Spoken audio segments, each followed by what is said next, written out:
Hello students of 6th class. Last class में हमारा chapter finish हो गया था। आज हम न्यू चैप्टर स्टार्ट करने वाले हैं whose name is early humans and the Indian सब कॉन्टिनेंट।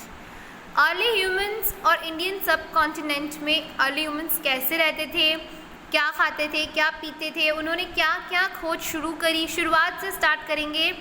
So let's start. हमारा लेट्स बिगिन पोर्शन में दिया हुआ है The given image below shows how the early people lived their life a long time ago। यहाँ पे आपको जो इमेज दिख रही है ये है एक अर्ली ह्यूमंस के कैसे रहन सहन होता था उसको दर्शाते हुए एक पिक्चर है।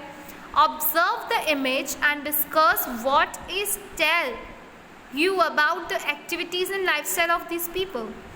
आपको क्या बोल रहे हैं, आपको यहाँ बोल रहा है कि आपको इस पिक्चर को देखकर जो भी एक्टिविटीज़ आपको नज़र आ रही है या जो भी लाइफस्टाइल उन लोगों का नज़र आ रहा है उसको आपको क्या है, लिखना है। तो students you have to write इसका आंसर।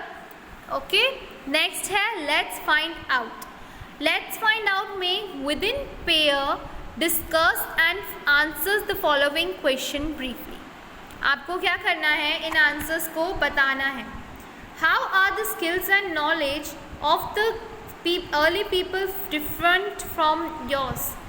कैसे उनकी स्किल और नॉलेज जो अर्ली ह्यूमंस थे उनकी आज के लोगों से डिफरेंट है। तो उनके पास क्या क्या स्किल्स होती थी। दे हैड स्किल्स और for hunting and fishing and knew about the wild fruits. ये क्या था, वो लोग जानते थे कैसे उनको हंटिंग शिकार करना है, कैसे फिशिंग करना है, और वो बहुत बखूबी जानते थे कौन से फ्रूट्स जंगली है। ये स्किल्स उन लोगों में पाए जाते थे। What special qualities are needed to hunt animals and catch fishes। आप बताइए कि ऐसी कौन सी स्पेशल क्वालिटीज़ है जो रिक्वायरमेंट्स है क्या हमें एनिमल्स पकड़ने में और फिश पकड़ने। और वन यहाँ पे वन आएगा, one should be very quick, है ना। आपको बहुत ज़्यादा फुर्तीला होना पड़ेगा, अलर्ट, हर एक मुसीबत के लिए तैयार होना पड़ेगा। कुछ भी कहीं से भी शेर हमला कर सकता है, कुछ भी कर सकता है। एंड पेशेंट, थोड़ा सा आपके अंदर पेशेंट भी होना चाहिए क्योंकि हंटिंग और फिशिंग में यही सब काम आता है। ठीक है, एक तो आपकी चुस्ती फुर्ती, दूसरा आपका जागरूक कि आप कितने ज़्यादा उस चीज़ के लिए जागरूक है, दूसरा आपका पेशेंट कि जानवर कब आपके फंदे में फंसेगा उसका इंतज़ार करना, पेशेंट रखना। ठीक है, थर्ड क्वेश्चन है What care must be taken while collecting food from plants and trees growing in the forest। आप मुझे ये बताएं कि जब आप प्लांट्स और ट्रीज को जब उगाएंगे तब आपको क्या क्या उसमें प्रिकॉशंस लेने चाहिए। One should make sure that the food being collected in the fit for human consumption।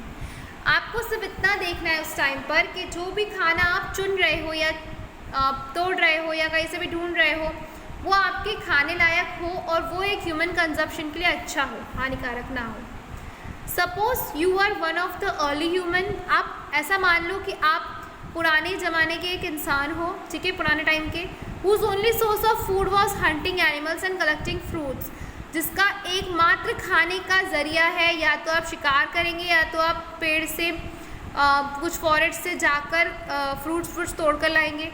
Would it be possible for you to stay at a particular area of the forest for very long time। अगर आपको ऐसा करना पड़े तो क्या आप वहाँ पर इतने लंबे समय तक सर्वाइव कर पाओगे। why not, क्यों, और अगर क्यों नहीं, अगर नहीं है तो क्यों नहीं। No, because I will have to hunt animals and collect fruits from different parts of the forest।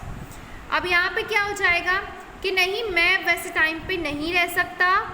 और क्या बोल रहा है, would it be possible to stay particular area. Particular area यानी आप किसी एक जगह पर ही रहकर ये सब कर पाओगे। तो वो बोलते हैं नहीं। क्यों नहीं, क्योंकि ये पॉसिबल ही नहीं है, क्योंकि एनिमल्स को हंट करने के लिए, फ्रूट्स को खोजने के लिए हमें जंगल की तरफ जाना ही पड़ेगा। It is not possible to travel back from the far. और जंगल में एक बार आप गए तो हो सकता है आप वहाँ पे खो जाओ और आप इतने दूर निकल जाओ खाने की तलाश में कि आप वापस घर पहुँच ही ना पाओ, बहुत दूर आ जाओ। तो इस कारण एक पर्टिकुलर जगह एरिया में रहना हमारे लिए सही नहीं होता। हम क्या करते, शिफ्ट होते रहते, बार बार जगह चेंज करते रहते, जिससे क्या होता, हमें हंटिंग के लिए नई नई ट्रिक्स पता चलती और रहने के लिए अच्छी जगह मिलती।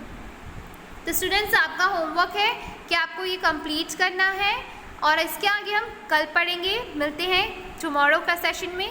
Good bye all of you.